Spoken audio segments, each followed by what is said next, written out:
عاقب جمال but صاحب. السلام علیکم، خوش آمدید کہیں گے. آپ معزز مہمانوں کا شکریہ آپ نے ہمیں آج جوائن کیا. عاقب جمال صاحب آپ سے درخواست ہے ہمارے پروگرام کا آغاز حمد باری تعالیٰ سے کریں. بسم اللہ کیجیے.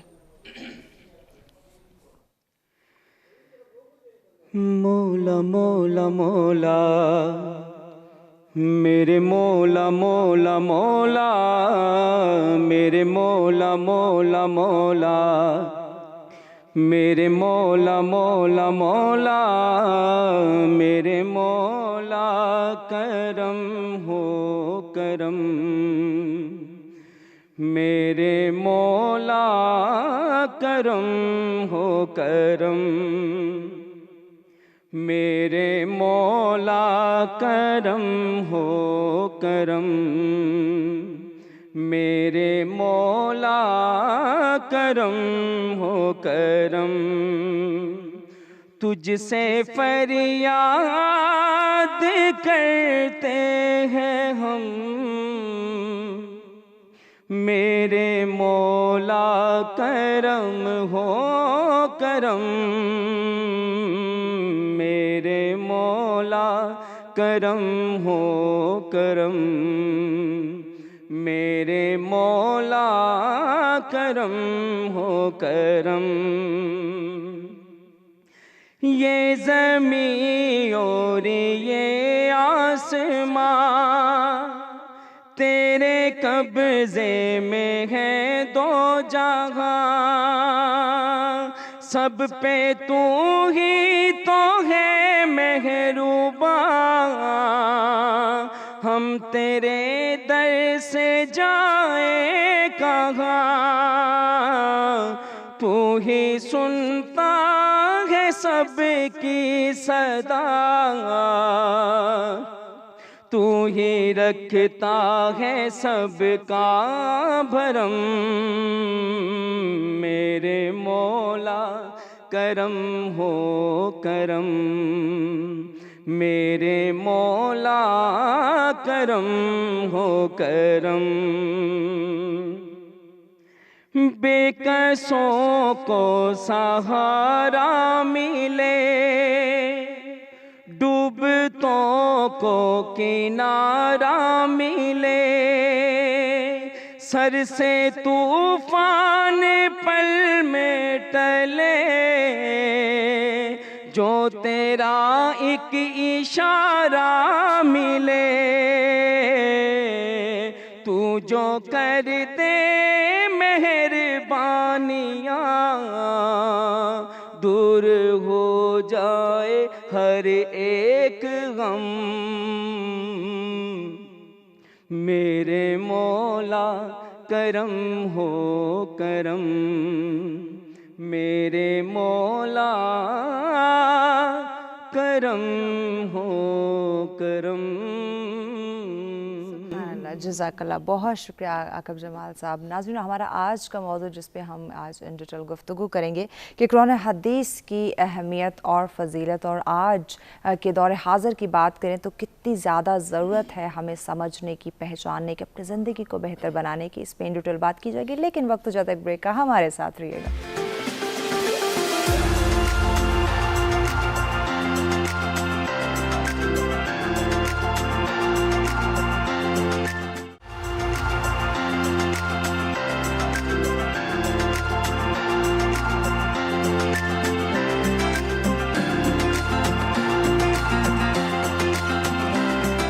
ویلکم بیک ناظرین. سرچ میں ایک دفعہ پھر سے آپ تمام دیکھنے والوں کو کہیں گے خوش آمدید. ہمارا آج کا موضوع جس پہ گفتگو کا آغاز کیا جائے گا کہ قرآن حدیث کی اہمیت اور عظمت، اور آج کے موضوع پہ گفتگو کرنے کے لیے مہمان ہمارے ساتھ موجود ہیں. جی علامہ حیدر علوی صاحب، آپ سے آغاز کرتے ہیں. قرآن حدیث کی کیا اہمیت ہے، کیا فضیلت ہے، کیا عظمت ہے؟ روشنی ڈالیے.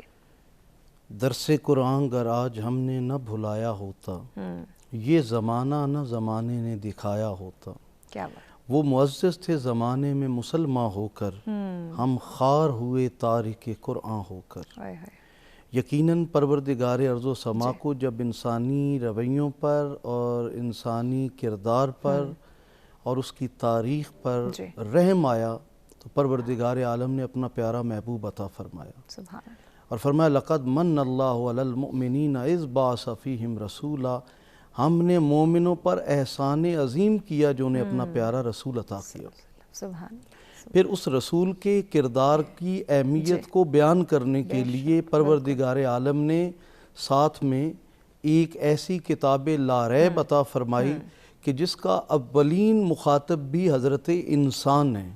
قرآن حکیم بھی انسان سے خطاب کرتا ہے اور آقا کی سیرت و کردار بھی انسانوں کی رہنمائی کے لیے ہے۔ ان دونوں کو لے کر چلنے والا ہی انسان کامل بن سکتا ہے۔ یعنی یہ کتاب بنیادی طور پر ہدایت فراہم کرتی ہے، ہدی للناس کا دعویٰ کرتی ہے اور ہدی للمتقین کی بھی بات کرتی ہے۔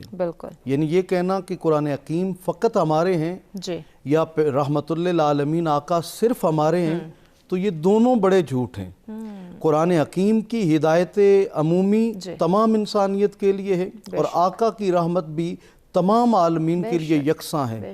اور یہ سیرت مصطفیٰ ہو یا کتاب ہدایت کی تعلیمات ہوں، ان دونوں میں سے جس کو بھی آپ اپنانا چاہیں گے اللہ تعالیٰ کی رضا کا آپ کو پروانہ ملے گا۔ ام المومنین حضرت عائشہ صدیقہ سے سوال کیا گیا کہ نبی پاک کی سیرت و کردار کیا تھی، تو آپ نے فرمایا کانا خلقہ القرآن، نبی پاک کی جو سیرت و کردار ہے وہ چلتا پھرتا قرآن تھا۔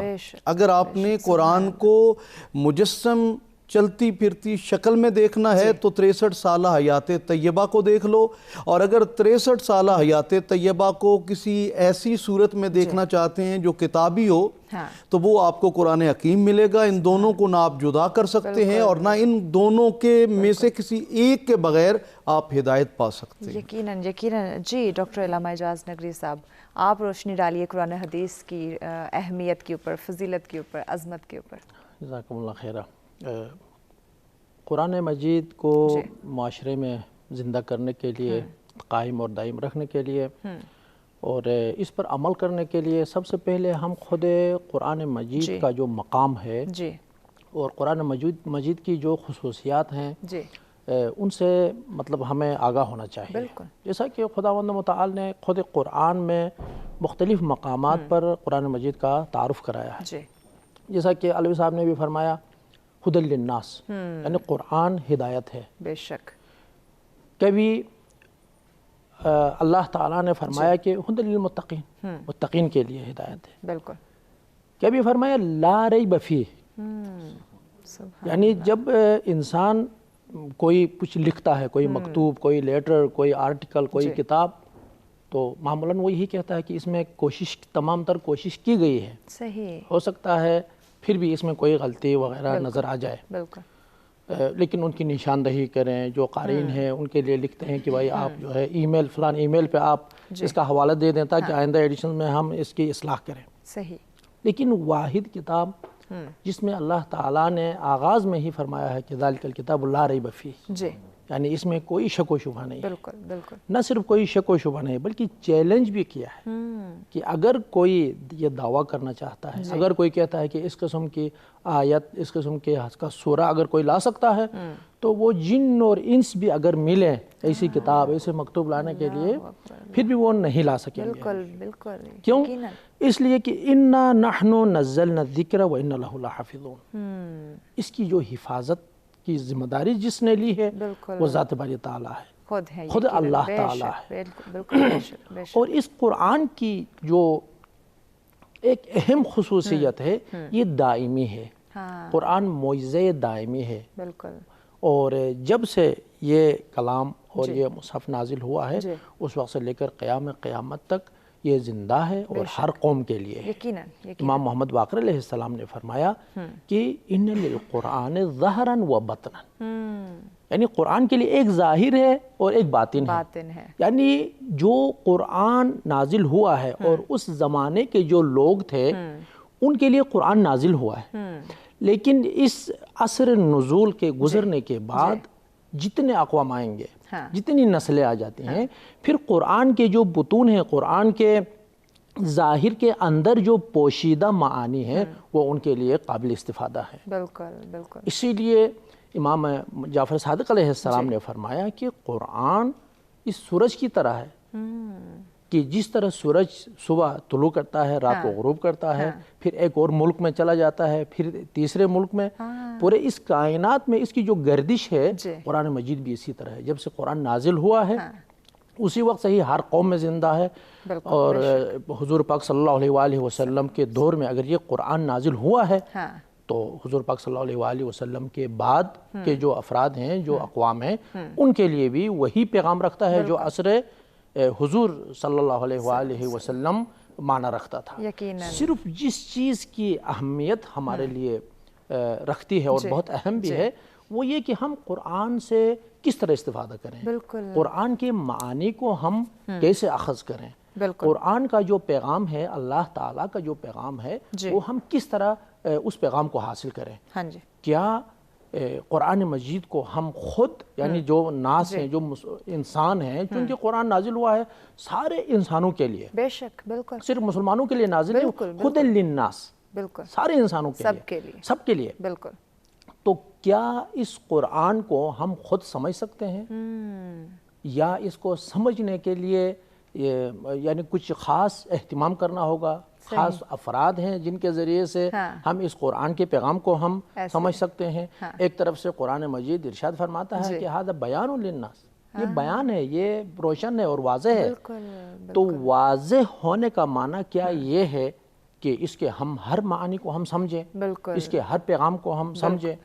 نہیں، اس کے لیے جو اہل زبان ہیں وہ اپنے حد تک وہ اس کے معنی کو سمجھیں گے، لیکن اس قرآن کو بیان کرنے والا کوئی ایسا فرد ہو کہ جو قرآن کے جو آیات ہیں، جو سور ہیں، ان کے اندر پوشیدہ جو معنی ہیں وہ انسانوں کے لیے واضح اور آشکار کریں۔ بالکل، بالکل، یقیناً، جیسا کہ اللہ تعالیٰ نے ارشاد فرمایا وَأَنزَلْنَا إِلَيْكَ الذِّكْرَ لِتُبَيِّنَ لِلنَّاسِ مَا نُزِّلَ إِلَيْهِمْ۔ حضور پاک صلی اللہ علیہ وآلہ وسلم سے خطاب کر کے فرمایا کہ ہم نے اس قرآن کو نازل کیا ہے، تمہارے اوپر ہم نے نازل کیا، للناس، لیکن جو مخاطبین ہیں وہ لوگ ہیں، یعنی پیغام ان کے لیے ہے لیکن ہم نے آپ پر نازل کیا ہے، لِتُبَيِّنَ لِلنَّاسِ مَا نُزِّلَ إِلَيْهِمْ، تاکہ آپ ان کے لیے بیان کریں۔ یعنی قرآن کلیات ہیں، قرآن میں فارمولاز بیان ہو گئے ہیں، لیکن ان میں اللہ تعالیٰ کا مقصد اور ارادہ کیا ہے؟ اے حبیب،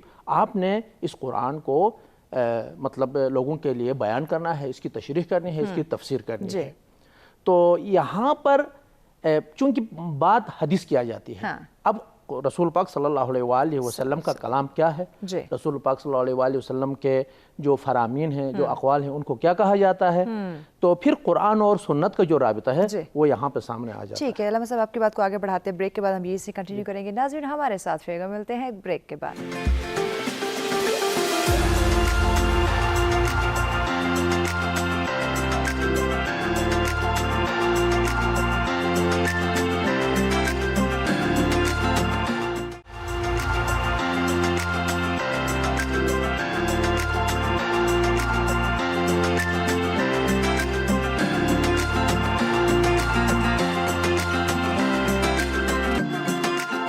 بیک ناظرین، سچرا میں ایک دفعہ پھر سے آپ تمام دیکھنے والوں کو کہیں گے خوش آمدید۔ ہمارا آج کا موضوع جس پہ گفتگو کا سلسلہ جاری ہے کہ قرآن حدیث کی اہمیت اور عظمت، اس بارے میں بیان فرمایا جا رہا ہے کہ اس وقت کتنی زیادہ ضرورت ہے اور ضروری بھی ہے کہ بلکہ ہر دور میں، ہر شعبہ زندگی کے اندر ہمیں قرآن حدیث کی اہمیت کو، فضیلت کو، عظمت کو جاننا ہے، پہچاننا ہے اور عملاً ان کو اپنانا بھی ہے، تاکہ اگر ہم دنیا میں کامیاب ہونا چاہتے ہیں تو اپنی آخرت کو بھی ہم نے سنوارنا ہے۔ یہ ہمارے لیے بہت زیادہ ضروری ہے۔ جی علامہ صاحب، بریک پہ جانے سے پہلے آپ سے گفتگو کا سلسلہ جاری تھا، حدیث کے حوالے سے آپ بیان فرماتے، کنٹینیو کیجئے۔ جی، یہاں پر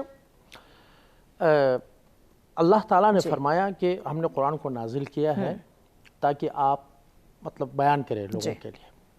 اب یہاں پر رسول پاک صلی اللہ علیہ وآلہ وسلم کا جو بیان ہوتا ہے وہ اس کا کیا نام ہے، وہ اس کی اصطلاح کیا ہے؟ معصوم علیہ السلام کے قول، فعل اور تقریر، اس کو حدیث کہتے ہیں۔ ما صدر عن النبی، یعنی جو کچھ حضور پاک صلی اللہ علیہ وآلہ وسلم سے صادر ہو جائے۔ مسلمانوں میں سے بعض علماء حدیث فرماتے ہیں کہ ما صدر عن النبی، یعنی جو کچھ معصوم علیہ نبی حضور پاک صلی اللہ علیہ وآلہ وسلم سے صادر ہو جائے۔ بعض علماء فرماتے ہیں کہ ما صدر عن المعصوم، جو معصوم سے صادر ہو جائے. ٹھیک ہے. ما صدر عن النبی تو حضور پاک صلی اللہ علیہ وآلہ وسلم کی جو رسالت کی جو مدت ہے جی وہ مراد ہے، یعنی بعثت سے لے کر آگے ہجرت تک، ہجرت سے پھر رحلت تک 13 سالہ زندگی مکہ مکرمہ میں حضور پاک نے گزاری ہے، اور 10 سالہ مکہ مدینہ منورہ میں، تو یہ 23 سالہ زندگی ہے حضور پاک صلی اللہ علیہ وآلہ وسلم کے قول فعل تقریر.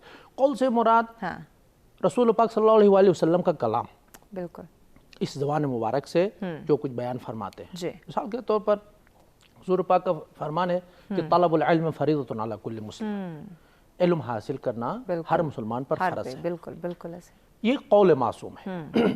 کبھی فعل معصوم، فعل معصوم سے مراد حضور پاک صلی اللہ علیہ وآلہ وسلم یا ائمہ معصومین علیہم السلام میں سے کوئی شخصیت کوئی فعل انجام دے. صحیح. مثال کے طور پر وضو کرے تو راوی اس وضو کو دیکھ کر وہ پھر سارا جو کچھ ہوا ہے وہ ہمارے لیے نقل کرتا ہے، بیان کرتا ہے. مثال کے طور پر حضور پاک نے پانی اٹھا لیا، سب سے پہلے ہاتھ دھوئے، اس کے بعد کیا کیا، وہ سارا وہ بھی حدیث، علماء فرماتے ہیں یہ وہ بھی حدیث ہے. ٹھیک ہو گیا.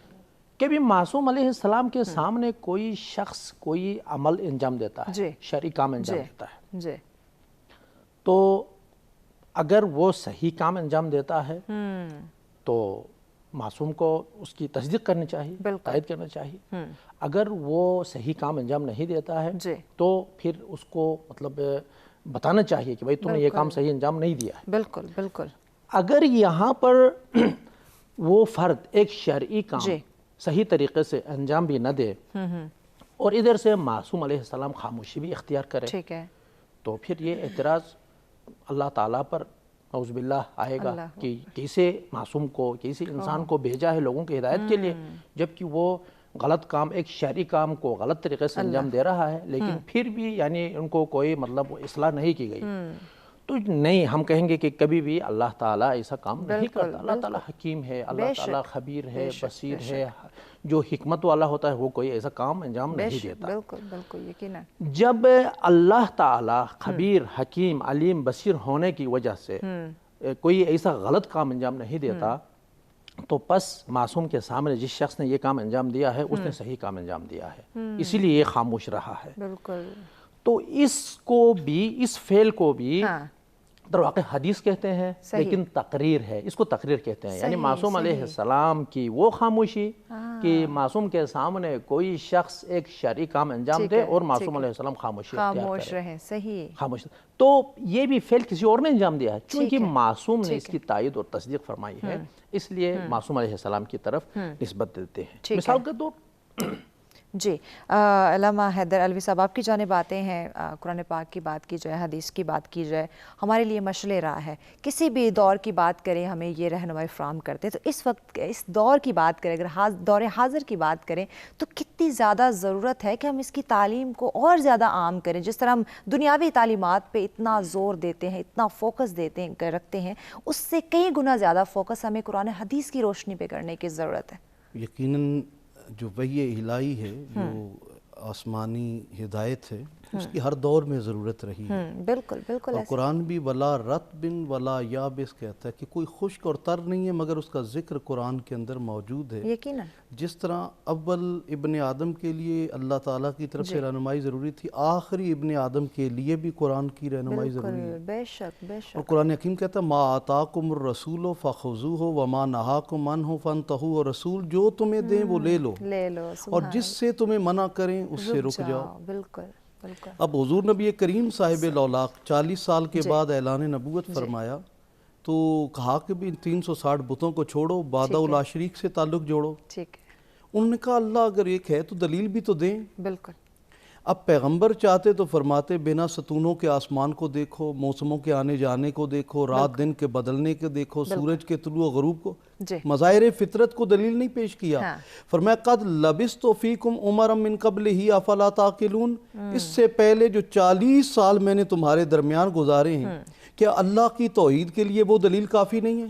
بالکل. اب حضور نے جو 40 سال گزارے تھے، بعض نے تو کہا حضور بے خبر تھے، لیکن سچ یہ ہے کہ اللہ کی توحید پر وہی 40 سال صحیح آقا نے بطور دلیل کے پیش کیے کہ میری اس 40 سالہ زندگی کے ہر صفحے کو کھول لو، ہر لائن کا مطالعہ کرو، ہر حرف کا مطالعہ کرو، اگر کہیں کمی کجی کوئی عیب نظر آئے تو میرے بے عیب خدا کا انکار کر دینا، اور اگر میری 40 سالہ زندگی فقط تمہیں سچائی، دیانتداری، وقت کی پابندی، انسانوں کی خدمت اور سارے وہ انسانی اقدار پر بھرپور نظر آئے تو پھر مان جانا جس خدا نے مجھے بے عیب پیدا کیا ہے وہ رب بھی بے عیب ہے۔ خدا کا پہلا تعارف ذات مصطفیٰ اور سیرت مصطفیٰ اور حدیث مصطفیٰ ہے، اور مصطفیٰ کریم صلی اللہ علیہ وآلہ وسلم کا تعارف خود قرآن کی صورت میں موجود ہے، اور یہ انسانوں کے لیے فرمایا خیرکم من تعلم القرآن وعلمہ، تم میں سے بہتر ترین وہ ہے جو قرآن کو سیکھے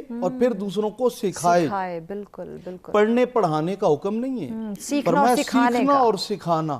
اب جو سیکھے گا یقیناً وہی عمل کرے گا۔ طوطا مینا کی کہانی کی طرح اگر اس کو پڑھ لیا جائے اس کا فائدہ نہیں ہے۔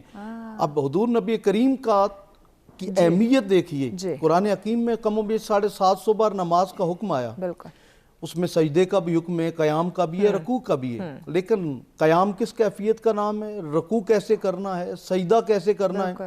صحابہ کرام عرض کرتے ہیں یا رسول اللہ کیف نصلی الصلاۃ، ہم کیسے نماز پڑھیں، یا الصلاۃ نماز ہے کس چیز کا نام؟ تو نبی کریم نے یہ نہیں فرمایا کہ ہاتھ اٹھانے ایسے ہیں، باندھنے ایسے ہیں، سجدہ کیا ہے، قاعدہ۔ حضور نے فرمایا سلو کما رأیتمونی اصلی، اے میرے صحابہ جو میں کرتا جاؤں وہ تم بھی کرتے جاؤ، نماز بنتی چلی جائے گی۔ یعنی حضور کی ذات کی موجودگی میں ذات پیغمبر اٹھیں تو عبادت ہے ہمارے لیے، بیٹھیں تو عبادت ہے، یعنی ان کی 63 سالہ حیات طیبہ کا ہر لمحہ پیغمبر اور انسانیت کے لیے، امت کے لیے نمونہ ہے۔ اور آخری ابن آدم بھی جب ہدایت کے لیے آگے بڑھے گا تو قرآن کی طرف آنا پڑے گا۔ اچھا قرآن حکیم ہدایت دو طرح کی ہوتی ہے، ٹھیک ہے، دو طرح کی ہدایت، اس پہ ہم بریک کے بعد آئیں گے، یہی سے ہم کنٹینیو کرتے ہیں۔ ناظرین ہمارے ساتھ رہے گا، ملتے ہیں ایک بریک کے بعد۔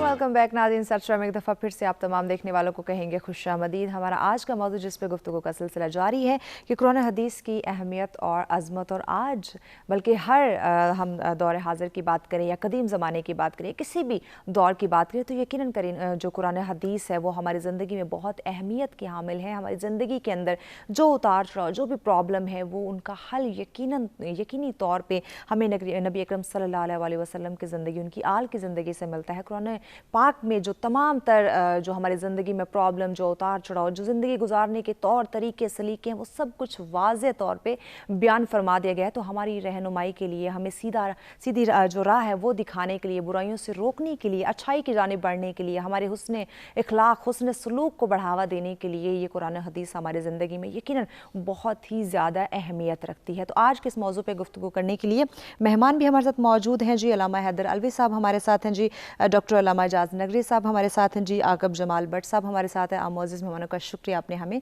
جوائن کیا ہوا ہے۔ عاقب جمال صاحب، آپ سے گزارش ہے نعت رسول مقبول صلی اللہ علیہ وسلم کی سعادت حاصل کیجئے، بسم اللہ کریں۔ کرم کے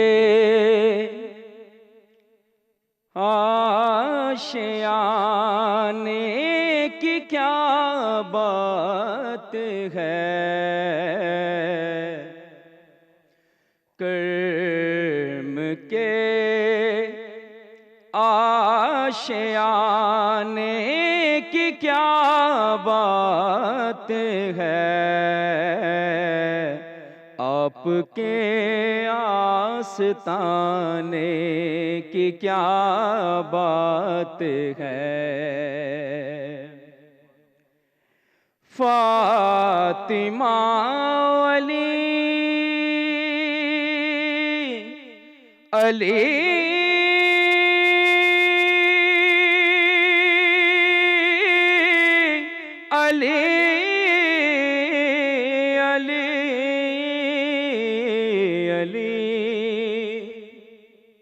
فاطمہ علی اور حسین و حسن، فاطمہ او علی اور حسین و حسن، پنجے تر کے گھرانے کی کیا بات ہے، پنجے تر کے گھرانے کی کیا بات ہے، آپ کے آستانے کی کیا بات ہے۔ اور ایک گھر جو ملے شہر سرکار میں، ایک گھر جو ملے شہر سرکار میں، ایک گھر جو ملے شہر سرکار میں، پھر تو ایسے ٹھکانے کی کیا بات ہے، آپ کے آستانے کی کیا بات ہے۔ کتنے نانے بھی ہیں اور نواسے بھی ہیں،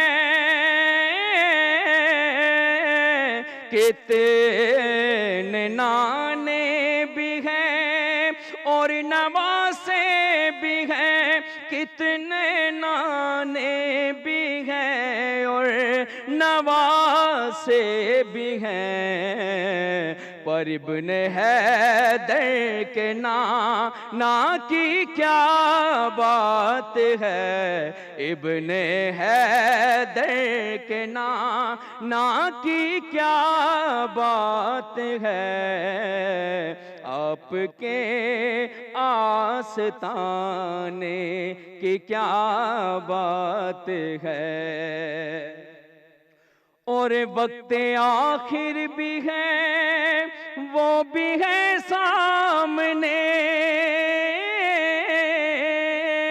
وقت آخر بھی ہے وہ بھی ہے سامنے، وقت آخر بھی ہے وہ بھی ہے سامنے، اے قضا تیرے آنے کی کیا بات ہے، آپ کے آستانے کی کیا بات ہے۔ اور حاصل کلام شعر، سوئی گم جو ہوئی روشنی ہو گئی، سوئی گم جو ہوئی روشنی ہو گئی، سوئی گم جو ہوئی روشنی ہو گئی، آپ کے مسکرانے کی کیا بات ہے، آپ کے آستانے کی کیا بات ہے۔ سر ہے نیزے پہ پھر بھی تلاوت رہی، سر ہے نیزے پہ پھر بھی تلاوت رہی، سر ہے نیزے پہ پھر بھی تلاوت رہی، ایسا قرآن سنانے کی کیا بات ہے، آپ کے آستانے کی کیا بات ہے۔ تک کہ بولے نکیرین حاکم مجھے،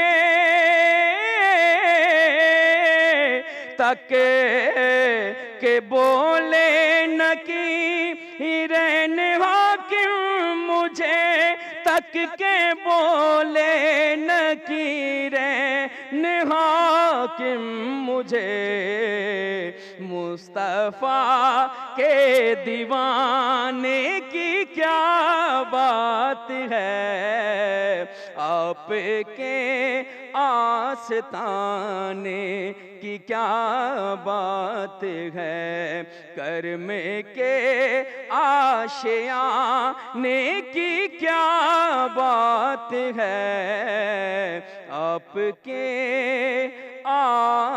آستانے کی کیا بات ہے.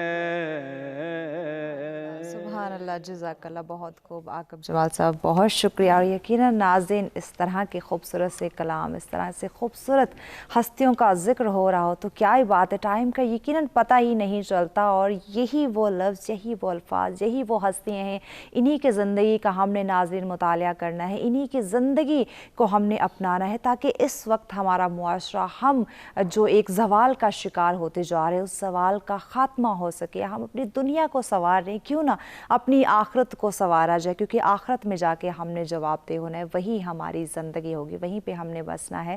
تو کوشش کریں ناظرین کہ انہی خوبصورت ہستیوں کی جو ہمارے لیے مشعل راہ ہے ان کو اپنانے کی کوشش کیجیے. مزید بھی اپنے مہمانوں سے گفتگو کے سلسلے کو آگے بڑھائیں گے. وقت جاتا ہے ایک بریک کا، ہمارے ساتھ رہیے گا.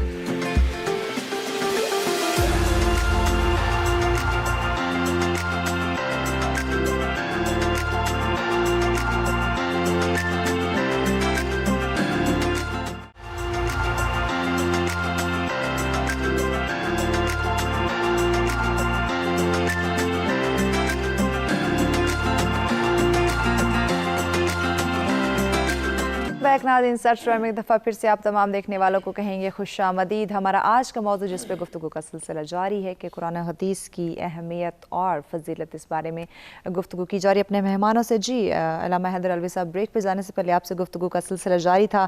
دو طرح کی ہدایت ہیں جو آپ بیان فرمانے والے تھے، کنٹینیو کیجیے. یقین جب بھی ہم سے کوئی بندہ پوچھتا ہے کہ میں نے فلاں منزل تک جانا ہے، اس کی دو صورتیں ہوتی ہیں. میں کھڑے کھڑے آپ گوگل کی طرح رہنمائی کر دیں کہ دائیں لیفٹ رائٹ ہو کے یہاں سے سامنے فلاں گلی سے ہوتے ہوئے اس چوک تک آپ پہنچ جائیں گے. میں یہیں کھڑا ہوں لیکن اس کو رہنمائی کر دی ہے. اس کو کہتے ہیں اراء الطریق، راستہ دکھانا.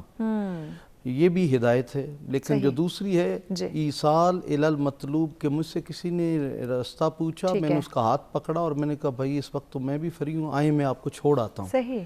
منزل تک چھوڑنے کا نام ہے ایصال الی المطلوب. قرآن حکیم جب یہ کہتا ہے ھدی للناس، کہ میں ساری انسانیت کے لیے ہدایت ہوں، تو یہ ہے اراء الطریق، انسان نیکی اور بدی. فہدیناہ النجدین، ہم دونوں رستے انسان کو دکھاتے ہیں. اس کو اراء الطریق کہا جاتا ہے. اور دوسری کامل و اکمل ہدایت وہ ہے ایصال الی المطلوب، کے بندے کو زمین سے اٹھانا اور اسے خدا سے ملا دینا.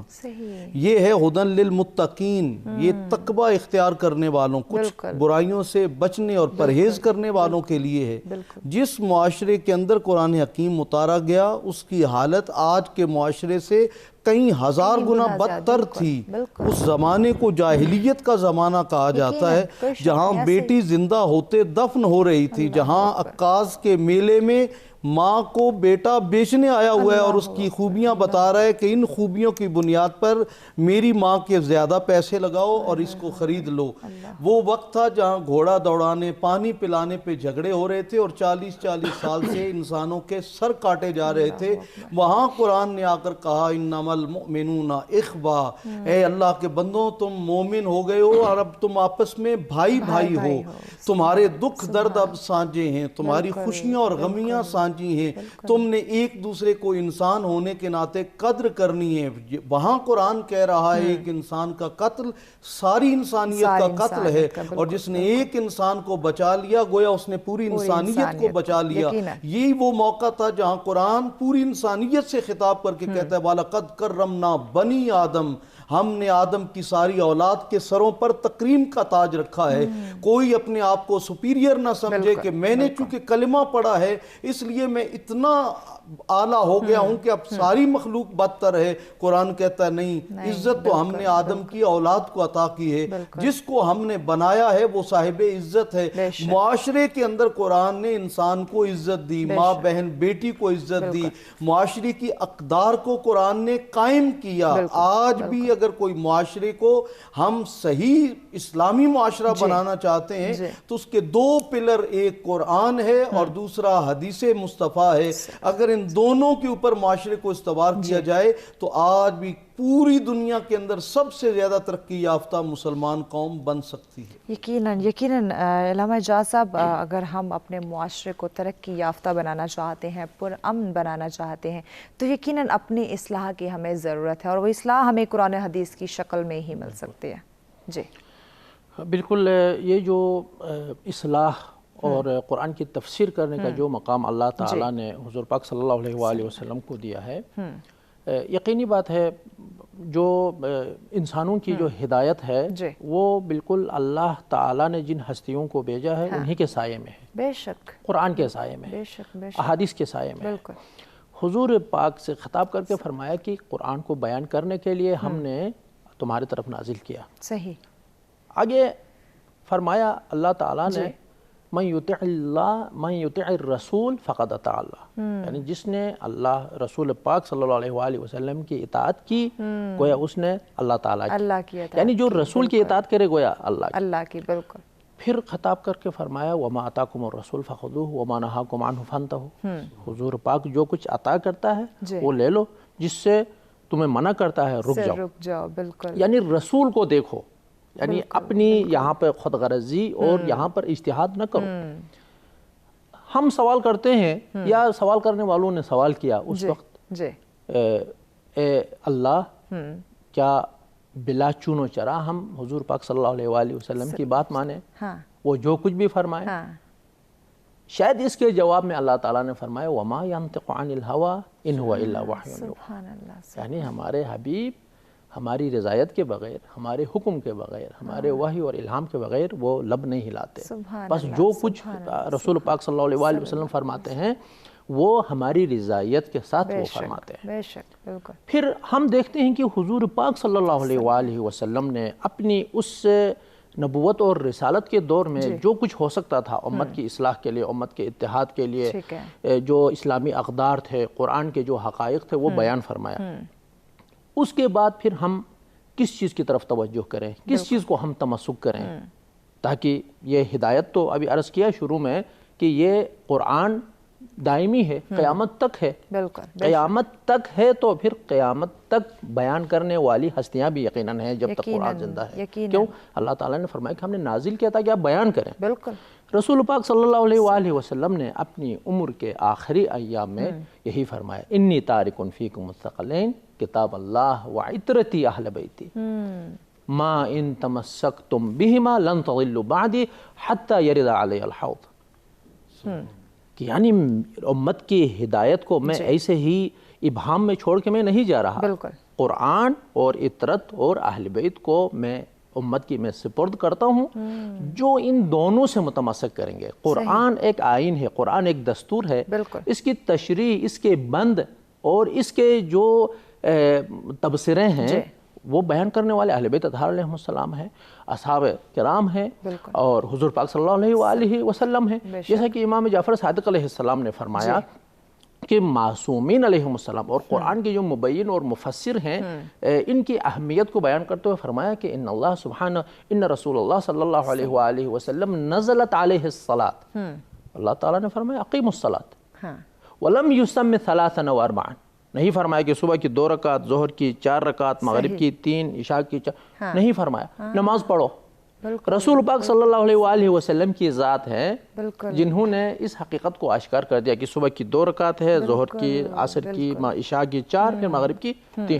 اسی طرح امام علیہ السلام نے اگلے حدیث کے اگلے حصے میں فرمایا کہ حج تو نازل ہوا لیکن یہ ذکر نہیں ہوا ہے کہ 7 مرتبہ آپ چکر لگائیں, یہ حضور پاک صلی اللہ علیہ وآلہ وسلم کی ذات ہے. یا زکوٰۃ کے بارے میں آیت نازل ہو گئی لیکن اس کا جو حد نصاب ہے اس کے بارے میں حضور پاک صلی اللہ علیہ وآلہ وسلم کی ذات ہے. تو پس امت کی کامیابی امت کی رستگاری جی اہل بیت اور قرآن کے سائے میں ہی ممکن ہے. بے شک بالکل یقین. اور مدینہ فاضلہ اور جس شہر اور جس معاشرے کو اللہ تعالیٰ پسند فرماتا تھا اور رسول پاک صلی اللہ علیہ وآلہ وسلم نے اندرونی دشمن، خود مدینہ میں بھی بہت سارے دشمن تھے. بالکل پیغمبر اسلام مکے میں زندگی کرتے تھے، وہاں بھی دشمن تھے. جب ہجرت کی مدینہ کی طرف تو اندرونی منافق تھے، منافقین موجود تھے، بالکل بیرونی دشمن بھی موجود تھے. بالکل. لیکن رسول پاک نے اپنی جو حکمت عملی ہے اس کے مطابق ہمسائے کے ساتھ، خاندان کے ساتھ، اپنی اولاد کے ساتھ، معاشرے میں جو آپ کے ہم مسلک ہیں اور آپ کے مسلک کے نہیں ہیں ان سب کے ساتھ، حتیٰ غیر مطلب اسلام جتنے مکاتب اور جتنے ادیان تھے ان سب کے ساتھ مسالمت آمیز زندگی کرنے کے لیے اصول فراہم کیے ہیں. بالکل. علم صاحب آپ کی بات کو آگے بڑھاتے ہیں، بریک کے بعد ہم یہیں سے کنٹینیو کرتے ہیں. ناظرین ہمارے ساتھ رہیے گا، ملتے ہیں ایک بریک کے بعد.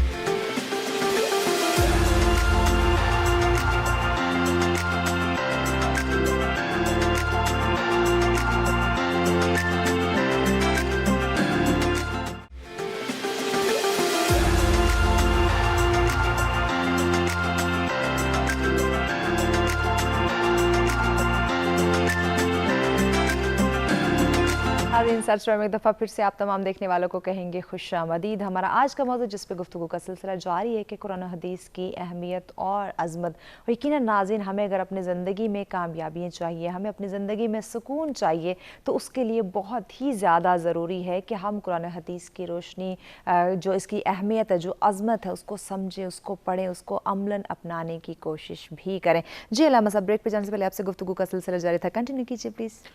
جی تو حضور پاک صلی اللہ علیہ وآلہ وسلم نے انفرادی زندگی، یعنی ہم ایک معاشرے میں جب ہم زندگی بسر کرتے ہیں تو ہماری زندگی کیسی ہونی چاہیے.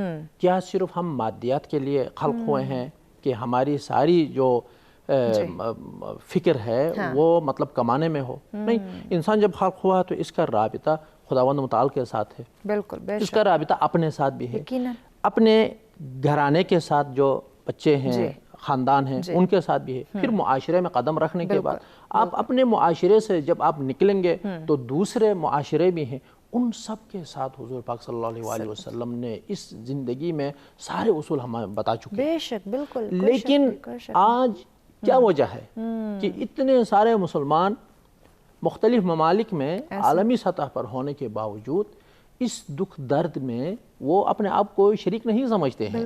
وہ جو مسلمانی ہے وہ ان کو نظر نہیں آتی ہے. ایسے ہی ہے. بقول وہ ایک فارسی شعر ہے جس میں وہ لکھتے ہیں کہ بنی آدم زیک پیکرن در آفرینش زیک گوہرن چو عضوی را بے درد آورد روزگار دیگر اعضا را نماند قرار. یعنی یہ جو انسان ہے، بنی آدم ہے، وہ بالکل ایک ہی مطلب ڈھانچے سے آ گئے ہیں. یہ سارے ایک ہی پیکر سے، ایک ہی جسم سے یہ لوگ خلق ہوئے ہیں.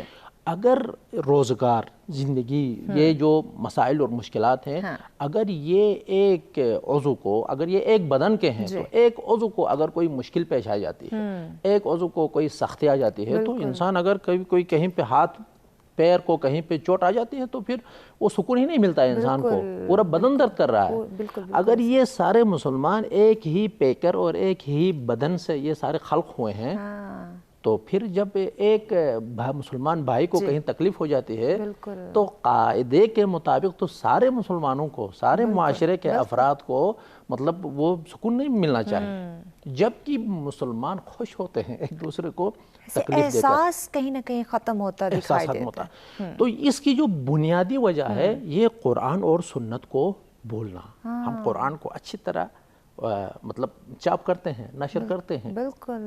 آپ دیکھیں مارکیٹ میں کتاب فروش کے پاس ہر جگہ قرآن موجود ہے، سنبھال کر رکھتے ہیں. اتنے بڑے خرچے بھی نہیں، لیکن قرآن پر جس چیز کے لیے اللہ تعالیٰ نے اس قرآن کو بھیجا ہے، نازل فرمایا ہے، اور جس میں ہدایت ہے، جس میں نور ہے، جس میں تبلیغ ہے، بالکل کہ ہر شک و شبہ اور شکوک و شبہات سے بالکل دور اور پاکیزہ ہے، اس پر عمل نہیں ہو رہا ہے۔ بالکل اگر ہم عمل کرتے ہیں، امت اسلام اگر جی ان اصول ہمارے اور ناظرین کے عمل لیے کرتی میسج ایڈ کر دیں اپنی اس بات میں، ہمارے ناظرین کو کیا میسج دینا چاہیں گے؟ ناظرین سے یہی توقع ہے کہ قرآن مجید اور اہل بیت اطہار علیہم السلام کے جو فرامین ہیں وہ ناپ اور خاص جو ان کے فرامین ہیں اور اصول ہیں ان کو ہم سمجھیں اور اسی پر ہم عمل کریں۔ قرآن اور سنت اہل بیت اطہار علیہم السلام کے مقابلے میں ہم پھر اجتہاد نہ کریں، ان کے مقابلے میں ہم اپنی رائے نہ لائیں، بلکہ وہ جو فرماتے ہیں اس پر ہم عمل کریں۔ یقیناً۔ جی علامہ حیدر علوی صاحب ہمارے ناظرین کو کیا میسج دیں گے، کس طرح سے ہم قرآن حدیث کو پڑھیں اور عملاً بھی اس کو اپنائیں، اپنی اصلاح کریں اور اپنے ساتھ ساتھ اپنی فیملی کو، اپنے معاشرے کو بھی ہم خوشحال بنا سکیں؟ اقبال نے کہا تھا کہ حسن کردار سے قرآن مجسم ہو جا، ابلیس بھی تمہیں دیکھے تو مسلمان ہو جائے۔ آقا کا فرمان ہے ان اللہ یرفع بہذا الکتاب اقواما، اللہ اس کتاب لا ریب کے ذریعے بہت ساری قوموں کو ترقیاں عطا کرے گا۔ یہ نہیں فرمایا کہ مسلمان کو ترقی دے گا، جس قوم نے بھی اس قرآن کو کھولنا ہے، پڑھنا، سمجھنا اور عمل کرنا ہے، یہ کتاب اسے ترقی دے گی۔ اقبال کہتے ہیں جب میں یہ مغرب میں گیا تو ہر طرف مجھے جو ہے وہ اسلام نظر آیا، وقت کی پابندی ہے، صفائی ہے، دھوکہ دہی نہیں ہے، ملاوٹ نہیں ہے، ہر طرح کی مجھے اسلام ہر طرف نظر آیا، لیکن مسلمان کہیں نظر نہیں آیا۔ اور جب میں مشرق میں آیا تو مجھے ہر طرف مسلمان نظر آیا، لیکن اسلام کہیں نظر نہیں آیا۔ اسلام جب تک ہمارے رویوں میں نہیں آئے گا تب تک ہم اچھے مسلمان اور اچھے انسان نہیں بن سکتے۔ قرآن حکیم محض حلیوں کو بدلنے نہیں آیا تھا، آج مذہبی طبقے نے قرآن و سنت کے ہوتے ہوئے محض حلیوں کو بدلنے کی کوشش کی ہے۔ جب تک ہم اپنے رویوں کو نہیں بدلیں گے تب تک ایک بہترین صحت مند معاشرہ قائم ہی نہیں ہو سکتا۔ یقیناً بہت شکریہ معزز مہمانوں کا، آپ نے ہمیں وقت دیا۔ ناظرین، قرآن حدیث کی بات کی جا رہی ہے تو جب تک ہم قرآن حدیث کو پڑھ کر، سمجھ کر، ان کو اپلائی کرنے کی اپنے زندگی میں کوشش نہیں کریں گے، یقیناً ہم لوگ کامیاب نہیں ہو سکتے۔ ہمیں جو سکون چاہیے، جو عزت، جو مقام چاہیے وہ ہمیں حاصل نہیں ہو سکتا۔ ہم روزانہ قرآن تو کھولتے ہیں، پڑھتے بھی ہیں، لیکن سمجھتے نہیں ہیں۔ تو سب سے زیادہ ضروری ہے کہ جو بھی اسلامی تعلیمات حاصل کریں، پڑھنے کے ساتھ ساتھ اس کا سمجھنا بھی بہت زیادہ ضروری ہے، اور یہ یقیناً ہم سب کی ذمہ داری ہے، ہمارے والدین کی، ہمارے ٹیچرز کی، کہ ہم جو اپنے بچوں کو پڑھا رہے ہیں وہ سکھائیں بھی، ان کو سمجھائیں بھی۔ تو اسی سے ہم اور ہماری زندگی، ہمارا معاشرہ کامیاب ہو سکتا ہے۔ اسی کے ساتھ ہمیں دیجیے اجازت، لیکن جانے سے پہلے عاقب صاحب آپ سے گزارش ہے اختتامی کلام پیش کیجیے، بسم اللہ کریں۔ بھکاری ہوں میں تو محمد کے در کا، بھکاری ہوں میں تو محمد کے در کا، زمانے کے شاہوں کی پرواہ نہیں ہے، بھکاری ہوں میں تو محمد کے در کا، زمانے کے شاہوں کی پرواہ نہیں ہے، جو چاہا ملا ہے، جو مانگا ملا ہے، دامن میں میرے بھلا کیا نہیں ہے، بھکاری ہوں میں تو محمد کے در کا، چرچے ہیں ان کے مکالا مقام میں، یہ کہتا ہے ہر کوئی اپنی زبان میں، کہتا ہے ہر کوئی اپنی زبان میں، محمد ہمارے بڑے شان والے، محمد ہمارے بڑے شان والے، کہ رتبے میں کوئی بھی ان سا نہیں ہے، بھکاری ہوں میں تو محمد کے در کا۔ نبی کو خدا سے جدا کہنے والوں، قرآن کی سے آیت کو بھی سمجھو۔ نبی کو خدا سے جدا کہنے والوں، قرآن کی سے آیت کو بھی سمجھو، قرآن کی سے آیت کو بھی سمجھو۔ خدا کہہ رہا ہے یہ اپنے نبی سے، خدا کہہ رہا ہے یہ اپنے نبی سے، یہ میرا ہے ہاتھ تیرا نہیں ہے، بھکاری ہوں میں تو محمد کے در کا۔